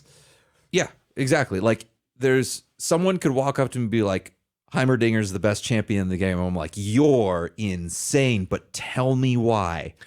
And they could convince me. Yeah. I actually also think that this may be a reason, but I think the fact that you can view and immediately import top ladder decks actually has a big effect on this too, because like there are people who are never going to go on the subreddit, who are never going to listen to a podcast, who are never going to join a Discord, who are going to click leaderboard and click import deck from the number 1 ranked player, right? Especially if they look at the number 5 ranked player, for example, and it's, B333 with this sweet Zed Fiora deck, right? Like, if you just like check the top, 7 players, I think there's 7 or 8 players on the first page if you click leaderboard, right? If you just briefly click on each one of them, like, most days you're probably going to see something kind of sweet, right? You just can't do that for other games. Like, you can't do that for that function doesn't exist in other games. Like, it's actually a pretty big no way to know. heinous. You often just have no way to know what they're playing unless you've played against them. Yeah, exactly. You literally won't know what people are playing unless they're either like a streamer or they're posting about it or they're talking about it. And a lot of times people don't want to do that because they want to keep their cool deck tech secret. But like, nowadays, like, it doesn't matter if, whoever, and then whoever number 1 is. Like, it's so easy to import deck lists because of the whole deck code thing. Also huge that, like, very big. I've tried to import deck lists from Arena and just like for Arena and just given up and just like manually made like this 80 card deck instead of doing that because I was just like, F this. Yeah. I think, I don't know. I think there's a lot of factors, but I actually really do think the fact that you can look at the ladders not so easy need not be understated. Like, that is a big deal. The fact that, if the sweet Zed Fiora deck is on the top 8 of the ladder page or whatever, that like more than your outreach by a significant margin of people are going to see it, right? Like, and everybody that then downloads it and then plays is also going to see it. So, I think it's a big deal. It also makes it much easier when you play against a deck. You're like, oh, this Zed Fiora deck's sick. It's so much easier to figure out what a good list for that deck is. Yeah. When you can do this. As opposed to like Magic, where you should be like, is this like random? Like, you have to like top build it. it. Did he have it together? You have to like build the deck or whatever. It's weird. Yeah, absolutely. All right, I think I want to move on to our next question. This one comes from Karen, a little lengthy here, so hold with us. They ask, how would you buff or rework Katarina? She's my favorite champ. Actually, also in that vein, a lot of the complaints levied at champions like LeBlanc seem to stem from how good of a job the dev team has been doing recently at designing high-concept champions. Aphelios, Zoe, Riven, for example. In comparison, regardless of power level, Like myself with Katarina, are there any relatively simple champions that you would like to see small rework to, being slightly more high concept in line with the more complex mechanics modern Runeterra is capable of? She's perfect. She's in the 9th highest deck on the NA server. Yeah, apparently. What are you talking about, Carol? Apparently, Carol needs to get on this sweet Jarvan Katarina deck with me, and we'll talk about that later if you want, because I'm gonna be playing it. Jokes aside, I listened to, I'm going to rep another podcast in the community, Twin Sons Absolutely. podcast, a really cool recent episode. I think it was like the 53rd episode or something. It's pretty easy to find. Wow. But they talked about the, This is they like talked episode with, 18 or they 17 talked for with us. one of the design leads for Shurima, the design lead for Shurima. And he was talking about they talked about design of all of the champions. First off, I want to say that like bread and butter champions have to exist. And he says that he thinks a large reason about this outcry about LeBlanc, where everyone was like really, really mad about it, comes from the fact that, so many of these champions, like all of those ones they listed as being high concept are so recent. Three of the most recent champions. And they just do a lot of things. They're just really comfortable with exploring the state of like making 3 different cards that do 3 different things. Like even Twisted Fate does that. When you play it, he makes one of 3 different effects that they get to like scroll through. Yeah. And, as they've further explored that, and I think further let themselves be a digital card game as opposed to a card game that you play online, like a lot of the foundation cards were just things that you could just like write on a piece of paper and play pretty easily. Yeah, you'd be able to play it offline for the most part. And that was a lot of the best decks were like that, but like, Omen Hawk's a little tricky and Back Alley Barkeep's annoying and stuff like that. Yeah. But they've just really, dug into that. Like you could not like imagine trying to play Celestials in paper. No, that just doesn't wouldn't work. Yeah. Yeah. And that's a more recent innovation. And I guess like you could actually maybe play Aphelios, but like there's no way you could play Zoe in paper, right? Yeah, absolutely not. It just wouldn't work, Yeah. And just like take up with the counters, like totally. Yeah, it'd be nonsense. And so some of the champions do need to be like Darius. Like it's good that Darius exists for the game. I don't think Darius needs a significant rework. Like sometimes he's good. It's rare, but not all champions can be good. And like, my take on this, which is probably not what Karen was looking for, is that she's in a fine spot. She's not great, but Katarine does something so unique and that fits so flavorfully with what's going on. And I'm sure that's what Karen likes about them, right? Yeah. That's why that Katarine is their favorite champion. It's that it's just so cool. It never engage. It like attacks a lot, but like never gets fought back at, which is really cool. And then like it lets you attack like you can rally like 4 times in a turn. Katarine is like not that good, but I actually think that she's reasonably high concept. Yeah, she's definitely high concept. Yeah, I think that like this is Katarine is not the example I would give of a like low concept champion. I would like Garen. Like Garen is just about to say Garen. The lowest concept. Darius design is champion. also Darius. Darius, Garen, all the top laner champions. We don't the lane where people don't have to think. As a former top lane main, yes. Yeah, absolutely. Where people go to use their heuristics and turn off their brain and have excellent quick decision making. No, I'm kidding, of course. But like, Alex, I think the big-brained mid laner, huge, playing his Lissandras and his Twisted Fates. My LeBlancs. He's a LeBlanc main. Come on. LeBlanc, yeah. Yeah. But regardless, like, I think that Katarina is like reasonably high concept. She's just like a little low on the power level, right? Yeah. Like, she's not that good. That's fine. She doesn't have to be that good. We just talked earlier about how like, the last question was like, we said Zed was bad and now he's good. And like, really, like, once again, like, I think the distinction here is like, is this champion meta or not meta? And Katarina might be one of the champions that is bad, right? Like there's not a long list there, but like Katarina, I guess until recently Vladimir, but apparently this Vladimir Braum deck is kind of making an appearance. Like Yasuo is one that I would put on that list. Heimerdinger is a champion that I would put on this list. Like these are champions that I think are bad. Basically. Fun fact, what Katarina is a very unique champion. She's the only champion in the game that has a specific change when she levels up that no other champion has. What do you mean? She costs more. Yeah. No other card in the game levels up and then costs more. Yeah, because she's 3 and then she goes to 4. Because that would make them worse, but it's like part of what she does. Interesting. I mean, she would be absolutely broken at 3 mana when she levels. Is that true? Yeah, that's probably true. Because you can that's Declare 3 3 rallies turns instead. versus 2 that's rallies. pretty You could make her cost 3 and then cost 1 more for each time she'd been played that round, so you could still only do it twice, but it is 1 mana cheaper. Like maybe that's sweet. That could be it could be a good buff, But especially it's even more words, but like yeah. I mean, I'm not really too worried about putting too many words on Katarina. I have an actual answer for I think the best way to buff Katarina, and that is change Shunpo or change her champ spell to be something good. Like I actually think that that's a pretty big deal. is that like when you have like multiple Katarinas in your hand, like They do nothing. They do the second Katarina is literally dead because the first one's always gonna like recall itself. Like so, like the only way that your second Katarina is gonna be good is if they kill the first one. But like you really need units to like do the Katarina thing. So like when you draw the second Katarina and it's a blank card in your hand, it like it innately prevents you from doing the Katarina thing. Like it's actively bad. Yeah. So like, I actually think that the best answer for how I would reword Katarina is change your champ spell to be something good when you have a Katarina. Yeah, like what if you just like made it like the they wouldn't do this because they don't make things this good, but just like the new noxious draw spell. Yeah, like Whispered Words. Oh god, insane. Obviously that'd be too good, but like you know something like that, or even something that just like makes a unit. I mean, like TF's champ spells pick a card. But pick a card is not on Whisper. Like obviously, yes, because I understand. I think that like they don't print like really efficient like burst seed like spells and tricks. Like pick a card is like delayed. It's not like, do you know what I mean? Yeah, it's not actually draw if it 3 was cards. like, it's like very different than that. Yeah, if it was like 3 mana, make a 3/1 with first strike.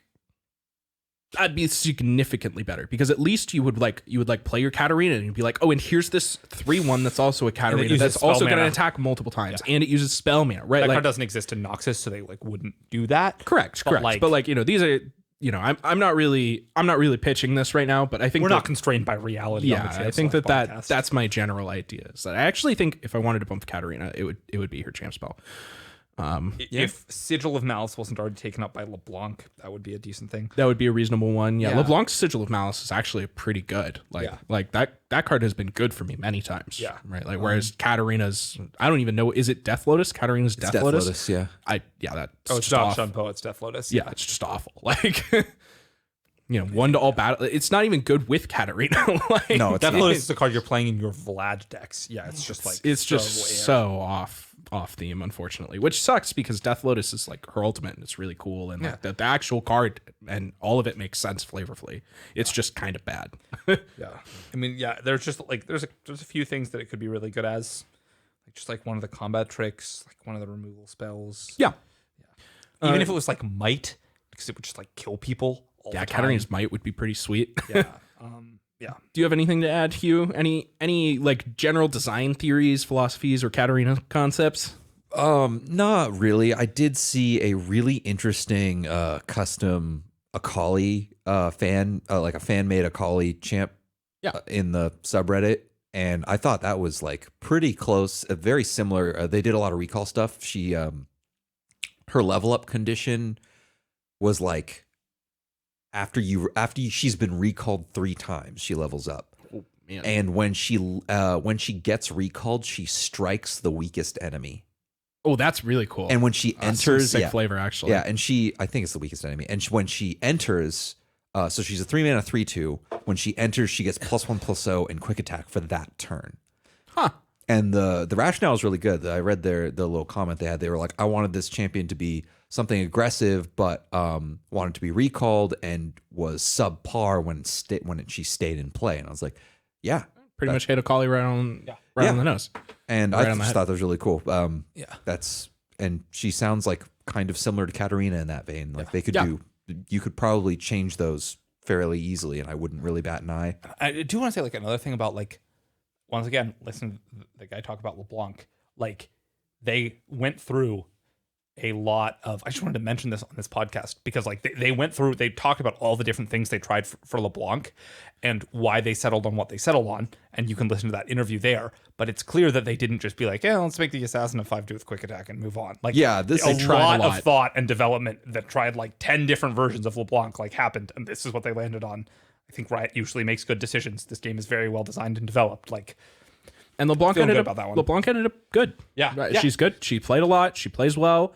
You know, like you said, she isn't as high concept, right? Like, you know, like I would actually look at like Katarina and LeBlanc are like pretty reasonable parallels. Where it's like, this is the high concept Noxus assassin, and it's like pretty bad. And in generally not that good, and does a really cute thing, but it's a little bit higher design. And then LeBlanc is like much lower concept, at least in the card, I think. But it just like plays really good. Yeah, she kills you real good. Yeah. It just feels good to play. And that's like an interesting discrepancy is that, you know, definitely doesn't have to be a high concept champion for it to play good and feel good to play, the most important thing is the game feel. Yeah, without a doubt. So, I think we solidly answered that question. We talked for a lot about it. All right, I think that was the last question we wanted to spend a real long time on. But we definitely still have a couple other questions that I'd like to talk about. So let's go through the rest of those. First up from Dr. Blues, they ask, when will they make Heimer great again? You guys got any ideas for when Heimerdinger is going to be the best? Yesterday, according to Alex. That was earlier today. Yeah. Yeah. All right. So, I think that Heimerdinger, I mean, like, I don't know. I hope they buff Heimerdinger, but like, he sucks. Yeah. So, the real problem is not like for a while, if ever. when he's good, the play patterns aren't that fun because like making a bunch of disagree. I love making when 0 mana he was boys. good, the play pattern of play a bunch of like 3 mana spells that refilled your spell mana and like get excited and stuff and make a bunch of 3/1 elusives like for 0 mana was very wiggly burble fishy. Yeah, Like, it wasn't very wiggly burble fishy. It was not healthy, but I did enjoy doing it. Oh, it was an absolute It was blast. very Yeah, fun. Like absolutely. Heimerdinger Karma with like Karinas in it. Oh, it was so sick. And then we were playing like Rasa the Sunderers Yeah, at and then one you just point like in flip those your karma and decks. you're like Mystic Shot, get excited, make a ton of Heimer turrets. Kill you, yeah. Boom. Yeah, there was like Heimerdinger Shadow Isles decks that were, oh man, those think were so sick. I think if Heimerdinger was a 1/4 or a 2/4, he would be very, very good right now. Really? I think that a stat buff so that like 1/3 is just so small. 1/3 sucks Like so we bad. we yeah. really saw how much stats matter when Sten went from a 2/5 to a 3/5. Like 2/5 used to be like this champion's stat line sucks, and then you play him at 3/5 and you're like this dude is massive. Shen is completely unkillable. Yeah, he's an he's absolutely huge. unassailable What a ninja large brick wall. lad. Yeah, I don't know where he go. Like that dude is yoked. He's absolutely unkillable. He's huge. And meanwhile, when I see like Tryndamere, I'm like, yeah, whatever. Like, He has 4 toughness. He's way easier to kill. less toughness. Tryndamere's easy to kill. Hush it and block. Like, Shen, I can't. He's unkillable. Yeah, he's huge. And admittedly, I bet a large part of the Shen being unkillable thing has to do with the fact of the matter that like Shen is always paired with a million combat tricks. So like he's just always going to be harder to kill innately. But like, yeah, Heimerdinger being a 1/3 sucks so bad. Any thoughts on when we're gonna make Heimer great again, Hugh? Or you just off it? I mean, I actually love Heimerdinger in general. We all like love he's, Heimerdinger, Yeah, I think, he's a but- really cool card, and I've always loved. He's my least favorite League of Legends champion by a lot. By the way, Oh yeah, no, Alex hates Heimerdinger. but I with love like, him in this game. Yeah, no. I've always loved the whole concept in general of just your spells become creatures. Like I just really enjoy that because It's sweet. Yeah, I love It's sweet. casting Control spells, decks, and you yeah, need a way to kill them, so it does it. Control decks struggle with like putting creatures into play that matter, and suddenly they don't. Yeah, it feels great to like Mystic Shot, like be able to like, all right, I killed your thing, and I get to block your thing. You know, Yeah, he's just like 5 mana 1/3s do suck. so bad. I don't know. He needs to have better stats. That really is the start. Yeah, that is the start, and I feel like we may need to shuffle around his turret configuration again. That might help a lot. Yeah, absolutely. All right. Next up, Dragon asks, with balance changes expected next week, everyone is talking about changes to cards like TF and Burblefish. Which cards do you think will receive changes that no one is talking about? Fiora. Maybe Fiora's only good because of the current meta, but Fiora's a pretty has good that answer. champion been good for a while? I mean, she's got like Fiora Shen has just as high of a win rate as TF Burblefish and play rate. Like TF Fizz is really taking the majority of the backlash here, but like Fiora Shen is quietly dominating just as hard. there's other good Fiora decks too. And there's other good Fiora decks. Yeah, Fiora has been. Has Fiora seen a single change since was released? the release No. of the game? No. I don't think so. She's just been the same change, Shen got buffed, which was the important thing. which was big. But there were even Fiora Shen decks before then, right? Yeah, they they just just like weren't weren't as good. But literally, Shen being buffed made the deck good, and it's been good since then. pretty much. Yeah. Yeah, we've talked about this a bit, like on our own amongst friends, and we keep coming back to what can you change about Fiora without making her unplayable? And that's a really hard question to answer. I feel that way about so many champions. Like, so much card design is so clean. Yeah. Like, I talked last time about TF being a 2/2 for 4 because 8 cards to flip and has 3 cards to play. Like, it just reads really clean. There are just some cards that just fit. Yeah, they just work. Yeah, like, so for example, things that you can never do to Fiora would be to make her win the game at 5 instead. Like, that would just be a huge flavor miss. Like, a huge flavor miss. Fiora's whole thing is that when she does her ultimate, you get 4 sides and you get marked on all 4 sides, right? Like, yeah, if they made Fiora 5 to win, like, that would be a nerf, and it would be like a pretty big nerf, and it would suck, right? Like, there's absolutely no way they can do that. Can make Fiora a 3-mana 2/3? I mean, like, is she good as a 3-mana 2/3? Like, I already think Fiora is like, I think she's playable. The answer, I don't know how much. Like, the answer might be support cards. Like, the answer might just be that, like, she is in the right spot, and things like Sharp Sight are just like a little like. Sharp Sight is actually a great answer to this question. Maybe Sharp Sight is a card that needs to be 3-mana. Like, Sharp Sight, I don't know. All the Targon cards. I was going to say +2/+1. Sure, that too. +2 even. Yeah. Like some nerf to Sharp Sight. It's just like when you're sharp sighting, it would like change the math a little. I don't know. Yeah, I think that Sharp Sight is one that stands out of that deck. I think that out of the TF Fizz decks, I think that the like stress testing is a card that maybe needs to get examined a little bit and probably needs a nerf.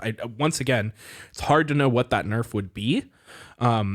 But I think that, like, maybe stress testing needs to change just a little bit. I think that card is like it's what took these TF Fizz decks from like tier 1 to tier 0. The one pip, like, on the Twisted Fate, like, so many times relevant. You're at 5 and your Rummage doesn't flip it. You're at, like, so many times that stress testing discard is like not only drawing you, like, the thing about Twisted Fate is like, okay, great, you killed him.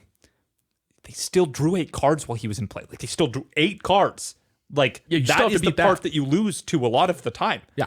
Is that they just drew a ton of cards. It doesn't really matter that, like, sometimes it doesn't even matter that the champion flipped. It's like, oh, they just managed to draw 8 cards while having this 4-drop survive. Yeah, like, I'm just going to die. Yeah. There are a lot of 4-drops where if you just drew 8 extra cards while they were in play, you're going to be very likely to win. Yeah, like, honestly, like, Sivir. Like, could you imagine just, like, playing Sivir and then, like, untapping and seeing 8 more cards, and you're like, whispered words, Rummage, and, like, yeah, your hand's gonna be great. Yeah, it's like, okay, I'm gonna, like, you're just gonna exhaust that, kill your relevant thing, flip my Sivir, like, dude, pump spell, eat your whole board. Like, you're just never gonna win, right? Yeah, pretty much.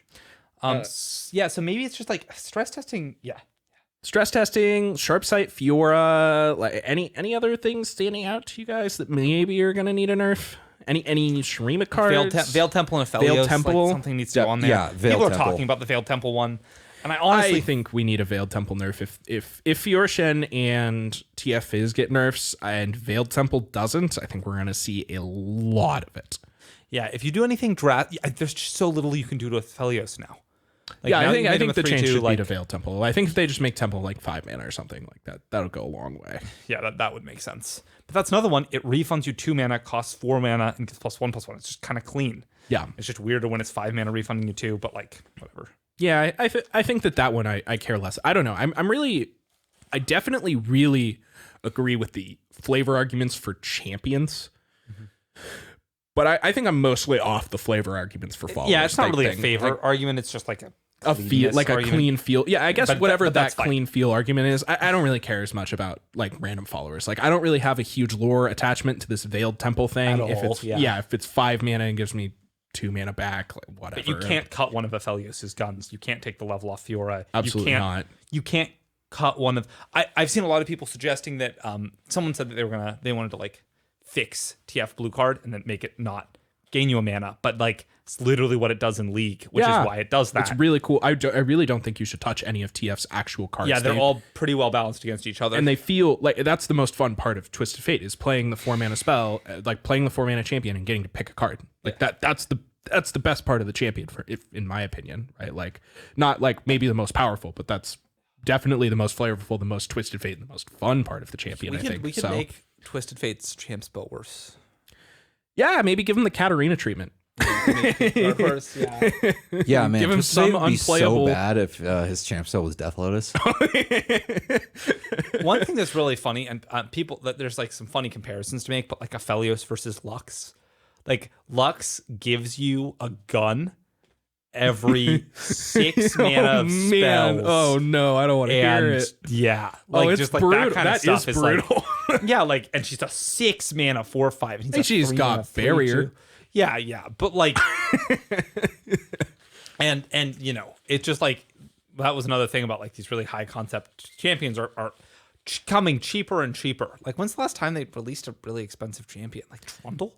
Yeah, I mean, like, obviously the new set came out, Nasus. so like Nasus, but there's like there's a few of them, but like, yeah, Yeah.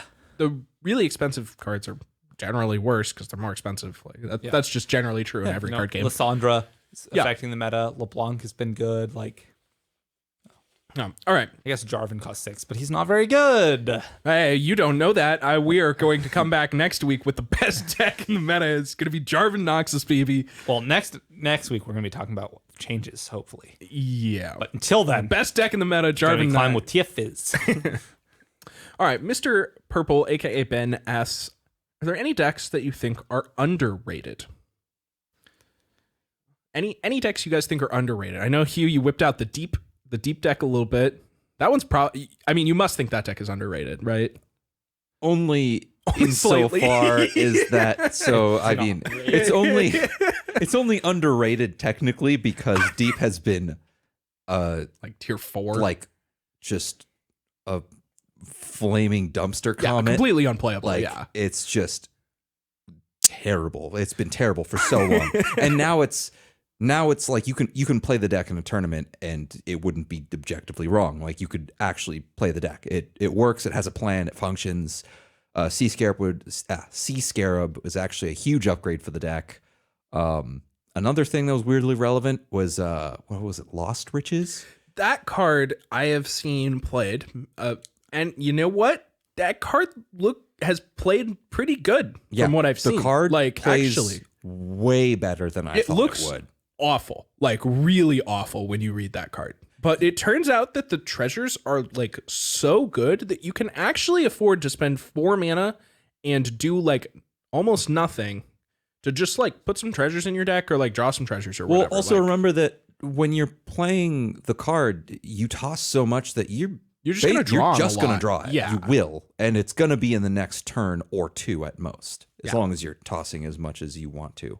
which is otherwise you're gonna lose anyway. exactly. So you know, But yeah, that card's actually good, which was shocking to me. Like when the first time I saw people put that card in their deck, I was like, we need to re-examine this one. This cannot be the best thing we're doing. Like we're dying to purple, but like turns out, yeah, like you actually just the treasures are just like the best way to win the game with that deck, I think nowadays. yeah. And so like that actually is a pretty relevant part. So like now you have a lot more treasures, which help you have actual ridiculous turns, which you really need. Yeah, but as far as like sleepers, I can't think of any off the top of my head, really. How about you, Noble? Got any sleeper sweet decks that you think are underrated? You know me. I'm just over here playing Fiora, Shen, and TF Fizz, some Lysandra Trundle. Yeah, I've had a lot of luck with this Ace Soul deck. It's 3 copies of Aphelios, 2 copies of Aurelion Soul, and a copy of Zoe. Like, just been pretty solid. Like, one more games than I've lost. It's been pretty good. It feels like it's really beating up on all the other Aphelios decks. Like, That's it good, feels yeah. really That's favored in a good those place to matchups be, yeah. for the most part. Do you think the Jinx Lulu deck was surprisingly good? It's pretty neat.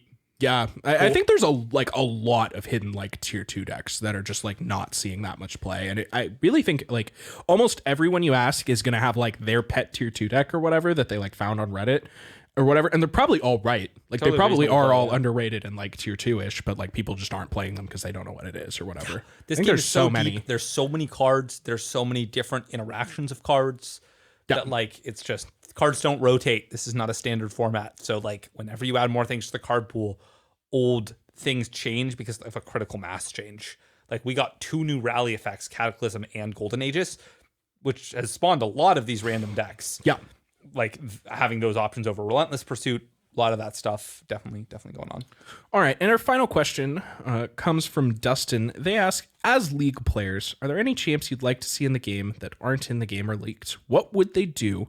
Hashtag gimme Blitzcrank. I think it is generous to call me a League player, but I appreciate it. You've played enough to know what the champs are, at least most of them. Yeah, kind of. So, I mean, I'm sure you know what all the champions are. You couldn't like list them or anything. Yeah, like yeah, you know what they are at least. What's the champion that you want to see the most? Hugh. Alex looked at me, but I need a second. You need a sec to think. Oh, okay, cool. In my head, I was like, I'm not a league champion. I would love to see the Hugh card flattered, but in Legends of Runeterra. Well, no. they already have one. Swole Squirrel. Okay. It's so iconic. Guys, Hugh just looks like Soul Scroll. It works so well. I don't. I don't know. Maybe it's the same energy. Here. It's some Swole Squirrel. It's okay. not. What's your go-to champ? Oh man. Actually, no. I know exactly what I want. Zach. Give me Zach. Zach yeah. would be sick. Because there's so many interesting things you can do with his blobs. Oh yeah, that sounds really cool. His regenerating, like him dealing damage, and every time he deals damage, a blob plops off, and he regens, and he's very big and tanky, and yeah, I one tricked him for a bit, and It's pretty sick. Yeah, he's sick champ. definitely my main. But you know, All right. yeah. I think my answer for today, my flavor of the day is Rengar. I want to see Rengar in See Legends Knife of Cat in the Runeterra. game. Knife Yeah, Cat? I want to see some Knife Cat. I think that you could do something really cool with the like on the hunt thing and him going invisible and like maybe jumping out of bushes and like pouncing people. I don't really know how it would work, but it sounds like it would be kind of cool. And I really like Rengar. So Yeah. that's my answer. Something that they've done really well recently is things that come to mind. They're all mid laners that have like a really cool package. They've just been doing such a good job of incorporating a card's whole package into that card. Yeah. Like in early days, they got the feel of cards really well. Like Darius gets you low and then really kills you, which is like stacking up bleed in League. League.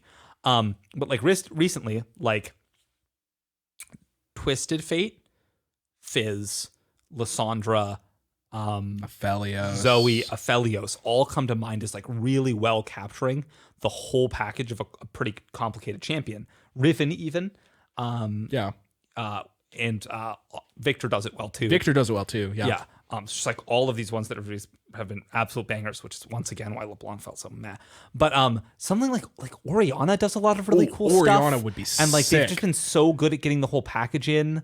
You could, like, move the ball around. Oh yeah. Yeah. That sounds awesome. I also love a Mumu. Hey, maybe we could do some cool stuff with a Mumu. Sad Mummy Hours. Yeah, yeah. Those seem really cool to me.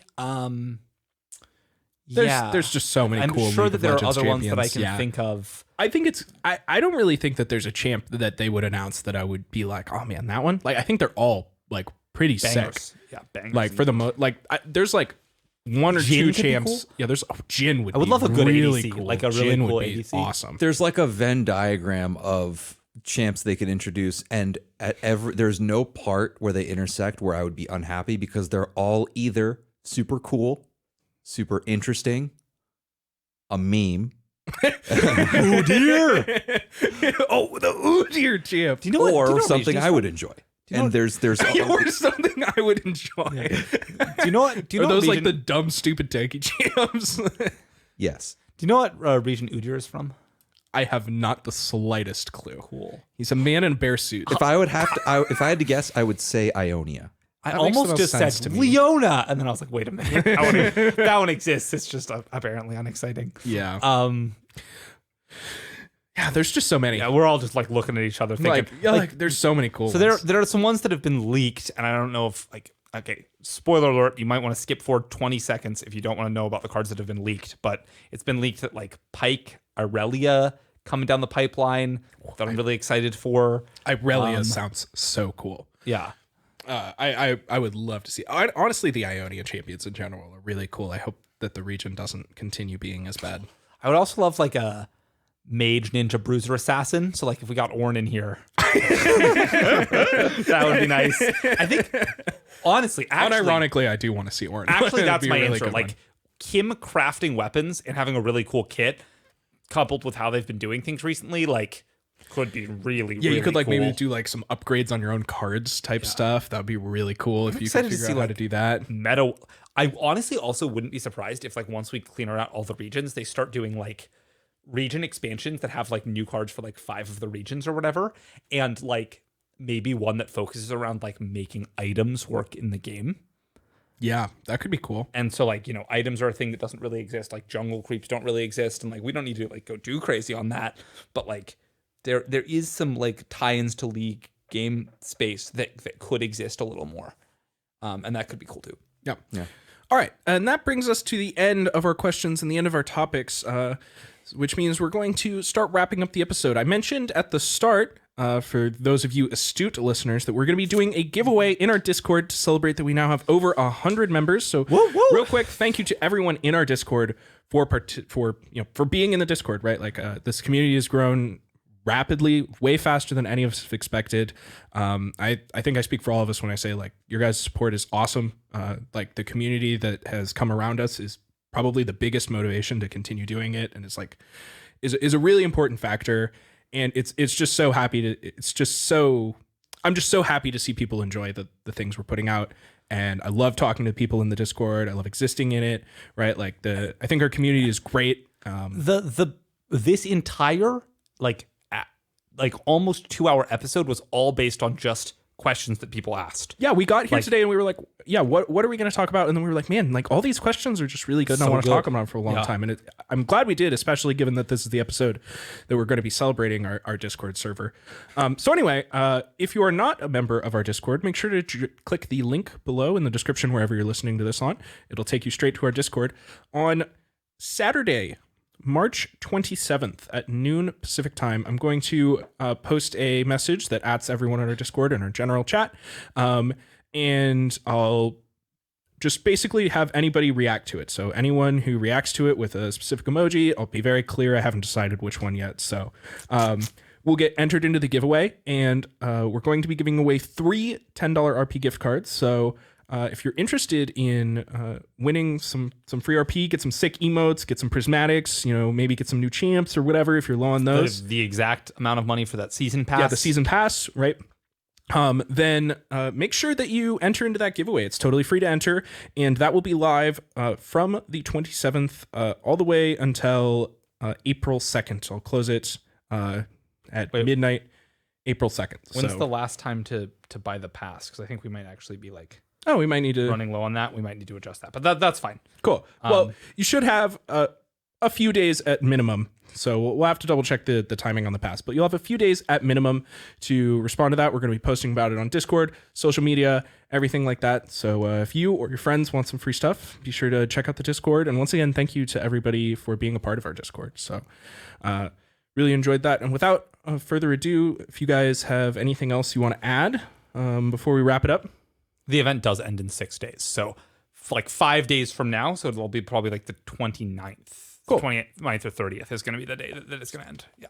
Wonderful. So we'll cut it off on Tuesday the 30th. That'll be the final cutoff date. So right in time for the new patch. Yep. Be sure to keep a lookout on Saturday, March 27th for this giveaway. That'll end on March 30th. So be sure you're on top of it. And I want to thank you all for listening, and we will see you all on the next episode of Champ Select.